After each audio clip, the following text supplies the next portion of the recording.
आप देख रहे हैं अनहोनी। अनहोनी में आज की कहानी हमारे साथ शेयर की है रवि जी ने। तो चलिए बढ़ते हैं आज की इस कहानी की ओर। आज से काफी साल पहले बरसात की वो बरसती रात मुझे आज भी याद है और शायद मैं उस मनहूस काली रात को कभी नहीं भूल सकता। आज भी उस मनहूस रात को याद करके मेरे रातों की नींद उड़ जाया करती है। उस समय मैं अपने गांव में रहा करता था, मगर गांव में रहने के बावजूद भी मैं गांव वालों की तरह भूत प्रेत इन सब बातों पर विश्वास नहीं करता था। उस समय हमारे गांव में सुविधाओं की कमी जरूर थी, मगर सुकून भर भर कर था। गांव की आबादी काफी कम होने के कारण सभी लोग मिलजुल कर रहा करते थे। उस वक्त हमारे गांव में बिजली नहीं थी, तो हम रात के वक्त टॉर्च के सहारे बाहर जाया करते थे। दरअसल हुआ कुछ यूं था कि मेरे दादाजी की तबीयत कुछ दिनों से ठीक नहीं चल रही थी। हमने काफी डॉक्टरों को दिखाया, मगर दादाजी की तबीयत ठीक होने का नाम ही नहीं ले रही थी, जिस कारण घर पर सभी लोग काफी परेशान थे। खैर, एक दो दिन बाद दादाजी की तबीयत और बिगड़ने लगी, जिस पर हम सभी ने तय किया कि दादाजी को अस्पताल लेकर जाना ही पड़ेगा। ये तय करने के बाद हम सभी मिलकर दादाजी को अस्पताल ले गए। अस्पताल ले जाने के बाद अब मेरी और पापा की ड्यूटी थी कि मैं सुबह से लेकर रात 8 बजे तक दादाजी के साथ अस्पताल में रहता था और पापा रात 8 बजे से सुबह के 8 बजे तक। रात को जैसे ही पापा अस्पताल पहुंचते तो मैं साइकिल लेकर घर के लिए निकल जाता।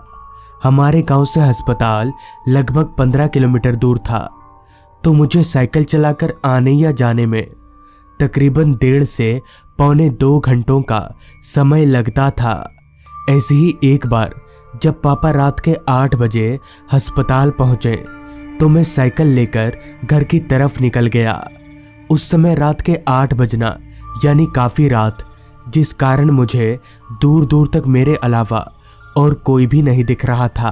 खैर, ये मेरे लिए कोई नई बात नहीं थी, क्योंकि मैं 3-4 दिनों से इसी तरह आना जाना कर रहा था और ना ही मैं डरता था। तो इस बात को नजरअंदाज करके मैं घर की तरफ आगे बढ़ने लगा। कुछ देर साइकिल चलाने के बाद मैं गांव के कच्चे रास्ते पर पहुंचा, तो वो रास्ता और भी ज्यादा वीरान था, जिस वजह से मैंने साइकिल की रफ्तार और बढ़ा दी। अभी मैं आगे बढ़ ही रहा था कि तभी मुझे कहीं से पायल छमछमाने की आवाज सुनाई पड़ी। तो उस आवाज को सुनकर मैं एकदम से हैरान हो गया कि भला इतनी रात गए कौन होगा। ये सोचकर मैंने अपनी साइकिल रोकी और अपने आसपास देखने लगा कि ये आवाज आ कहां से रही है। कुछ देर इधर उधर अपनी निगाहें घुमाने के बाद भी जब मुझे वहां कोई नहीं दिखा, तो मैं इसे अपने मन का वहम मानकर वापस से घर की तरफ आगे बढ़ने लगा। और करीब करीब आधा घंटा साइकिल चलाने के बाद मैं अपने घर पहुंच गया, मगर मुझे कहां पता था कि वो पायल छमछमाने की आवाज मेरे लिए एक चेतावनी थी। खैर, अगले दिन सुबह से ही काफी तेज बारिश हो रही थी, जिस कारण मैं ये सोच में पड़ गया कि पापा अस्पताल आएंगे कैसे। मगर देखते ही देखते ठीक शाम के 6 बजे बारिश रुकी। तो बारिश के रुकते ही मेरी जान में जान आई और 1 घंटा इंतजार करने के बाद ठीक 8 बजे पापा भी अस्पताल आ गए। तो मैं और देर ना करके झटपट साइकिल लेकर घर की तरफ आगे बढ़ने लगा, क्योंकि मौसम बरसात का था और किसी भी वक्त बारिश आ सकती थी। अस्पताल से बाहर निकलते ही मैंने देखा कि आज रास्ते पर काफी ज्यादा अंधेरा फैला है, वो भी इतना घना अंधेरा कि मुझे सामने कुछ भी साफ साफ नजर नहीं आ रहा था। खैर, मैंने अपना टॉर्च निकाल कर जलाया, तो मेरी टॉर्च की रोशनी को घने अंधेरे ने चारों तरफ से घेर लिया। इतना ज्यादा अंधेरा देखकर मैंने जब अपनी निगाहें एक बार आसमान की ओर घुमाई, तो मैंने देखा कि काले काले बादलों ने चांद को पूरी तरह से ढक रखा है और किसी भी वक्त बारिश आ सकती है। लिहाजा मैं साइकिल लेकर काफी रफ्तार से घर की तरफ आगे बढ़ने लगा।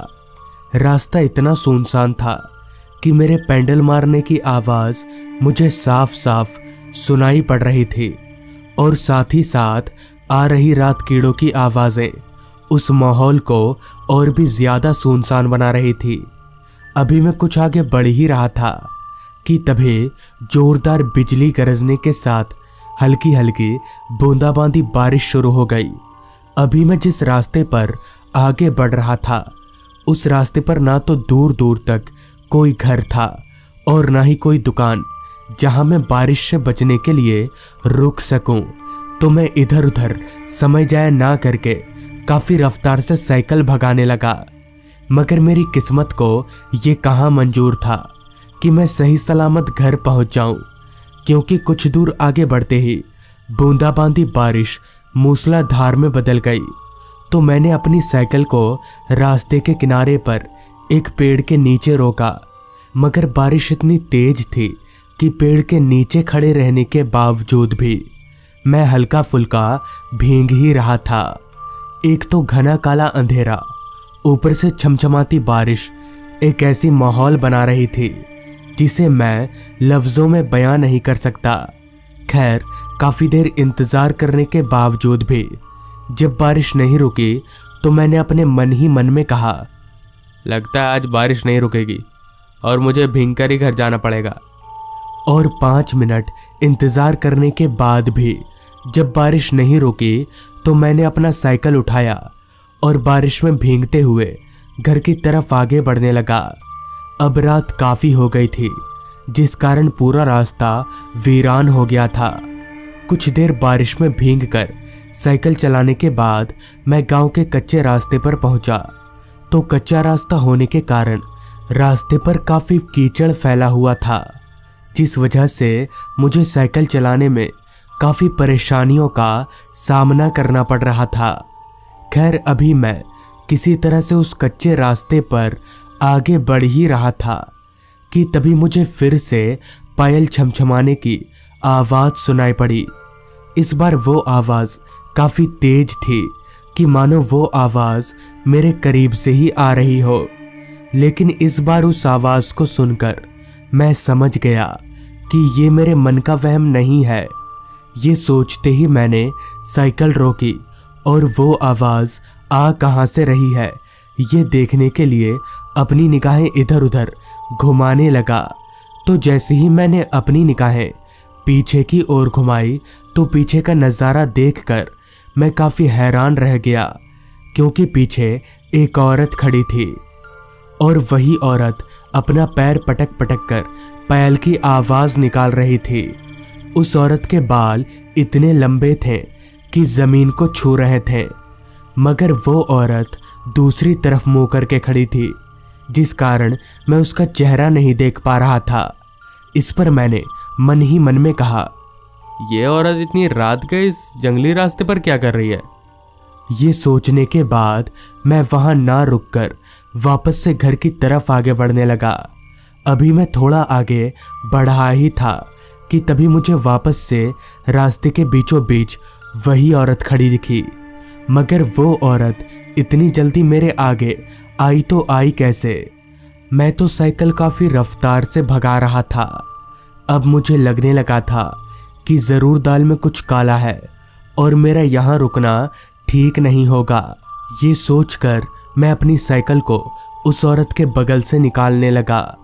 अभी मैं साइकिल लेकर उस औरत के बगल से निकल ही रहा था कि तभी उस औरत ने एकदम से मेरी साइकिल का कैरियल पकड़ लिया।